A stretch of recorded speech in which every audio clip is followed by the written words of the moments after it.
Cabinet కూర్పుపై Chandrababu కసరత్తు చేస్తున్నారు. జనసేనకు 3 కీలక శాఖలు కేటాయించే యోచనలో చంద్రబాబు ఉన్నట్లు తెలుస్తుంది. పవన్ కు డిప్యూటీ సీఎంతో పాటు పంచాయతీరాజ్ గ్రామీణ అభివృద్ధి శాఖ కేటాయిస్తారని సమాచారం. సాయంత్రం మంత్రులకు శాఖలు కేటాయించనున్నారు.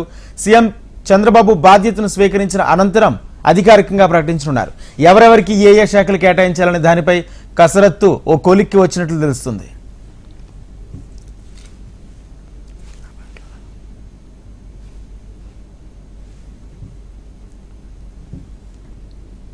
కేబినెట్ కూర్పుపై చంద్రబాబు కసరత్తు చేస్తున్నారు. జనసేనకు 3 కీలక శాఖలు కేటాయించే యోచనలో చంద్రబాబు ఉన్నట్లు తెలుస్తుంది. పవన్ కు డిప్యూటీ సీఎంతో పాటు పంచాయతీరాజ్ గ్రామీణ అభివృద్ధి శాఖ కేటాయిస్తారని సమాచారం. సాయంత్రం మంత్రులకు శాఖలు కేటాయించనున్నారు.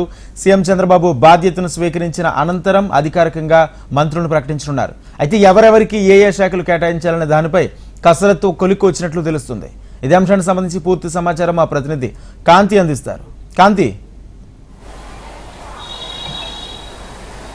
రాజేంద్ర, ఆంధ్రప్రదేశ్లో మంత్రులకి సంబంధించినటువంటి మంత్రివర్గానికి సంబంధించినటువంటి పోర్ట్ఫోలియోస్ కి సంబంధించినటువంటి కీలక ఆదేశాలు ఈ రోజు సాయంత్రం వచ్చే అవకాశం కనిపిస్తా ఉంది. ఇప్పటికే మంత్రులుగా ప్రమాణ స్వీకారం చేసినటువంటి 24 మంది మంత్రులతో పాటుగా మిగిలిన వారు కూడా ఎంతో ఆతృతగా దీనికోసం వెయిట్ చేస్తున్న పరిస్థితి కనిపిస్తుంది. ఇక జనసేనకు 3 మంత్రిత్వ శాఖలను కేటాయించే అవకాశం ఉన్న నేపథ్యంలో పవన్ కళ్యాణ్ కు డిప్యూటీ సీఎం హోదాతో పాటుగా ఒక కీలక శాఖను అప్పగిస్తారు అనే వార్తలు వస్తున్నప్పటికీ ముందుగా హోంశాఖను ఇస్తారు అనే వార్తలు వచ్చాయి. ఇక ఇప్పుడు పంచాయతీరాజ్ గ్రామీణాభివృద్ధి శాఖను పవన్ కళ్యాణ్ కు ఇస్తారు అంటూ కూడా వార్తలు వస్తున్నాయి. గతంలో ఈ శాఖను నారా లోకేష్ చూసేవాళ్ళు. ఐటీతో పాటుగా పంచాయతీరాజ్ గ్రామీణాభివృద్ధి శాఖ సంబంధించినటువంటి కీలక బాధ్యతలను నారా లోకేష్ చూశారు. ఇప్పుడు పవన్ కళ్యాణ్ కి ఇచ్చినట్లయితే ఎలా ఉంటుంది అనే ఆలోచనను కూడా చంద్రబాబు నాయుడు చేస్తున్నారు. దీంతో పాటుగా కొన్ని కీలక శాఖల విషయంలో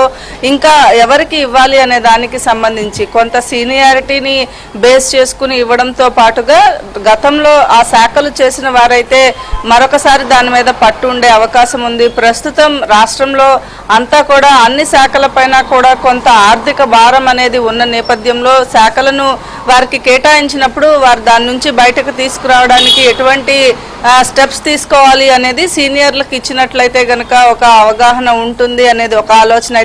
అయితే కొత్తగా మంత్రివర్గంలోకి వచ్చిన వారికి కీలక శాఖలు అప్పగించినట్లయితే వారు ఎంతవరకు హ్యాండిల్ చేయగలరు అనే దానికి సంబంధించిన ఆలోచనను కూడా చంద్రబాబు నాయుడు చేస్తున్నట్లుగా తెలుస్తోంది. దీంతో పాటుగా కీలక శాఖల విషయంలో కొంత ఆచితూచి అడుగులు వేయాల్సిన సమయంగా చంద్రబాబు నాయుడు భావిస్తున్నారు. బీజేపీతో పాటుగా జనసేనకు ఏదైతే శాఖల కేటాయింపుతో పాటుగా టీడీపీ నుంచి ఉన్నటువంటి మంత్రులకి కూడా ఈ శాఖల కేటాయింపు విషయంలో కొత్తగా మంత్రి పదవి తీసుకున్న వారు, అంటే ఇందులో కొత్తగా ఎమ్మెల్యేలు అయిన వారే దాదాపు 16 నుంచి 17 మంది వరకు కొత్తగా మంత్రి పదవిని తీసుకున్న వారు ఉన్నారు. ఈ నేపథ్యంలో వారికి ఆ శాఖలు కేటాయించినట్లయితే ఎంతవరకు బాధ్యత తీసుకోగలరు, దానిపైన ఎంతవరకు వారికి పట్టుండే అవకాశం ఉంది, వీటిలన్నింటినీ కూడా బేరేజ్ వేసుకుని లెక్కలు వేసుకున్న తర్వాతనే శాఖల కేటాయింపు విషయంలో ఒక నిర్ణయం తీసుకునే అవకాశం ఉంది. దీనికోసమే నిన్న సాయంత్రం ఏదైతే ప్రమాణ స్వీకార కార్యక్రమాన్ని నుంచి ఇంటికి వచ్చిన తర్వాత